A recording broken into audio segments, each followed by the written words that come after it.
ID card डाल दो। आज दो 10 आईडी कार्ड डाल दो। नहीं आईडी कार्ड नहीं डाला, खैर है, चलो बस ठीक है।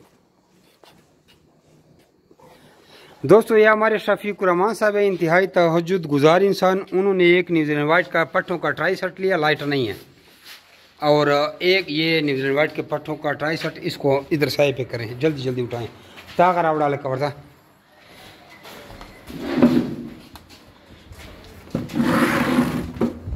ये 2 फीमेल और मेल जो सर पे मेहंदी है, और एक अंगोरा का ट्राई शर्ट लिया फुल ब्रीडर। ये वाइट मेल है और 2 कलर की फीमेल है, और खुराक के बर्तन दिए, ये बिल्कुल लाइट काम नहीं कर रहा, देख लीजिए, और पानी की नोज़ले दिए हैं 10, और इनके साथ 12 साल का कांटेक्ट हुआ। लाइट चली गई अचानक ही, तो ये वैसे एक प्रूफ के लिए अपना नाम और शहर का नाम व्हाट्सअप करें तो आपको उस ट्रेनिंग के ग्रुप में भी ऐड किया जाएगा, और ट्रेनिंग की मालूमात भी हासिल करें और अपना बिजनेस आप स्टार्ट कर सकते हैं।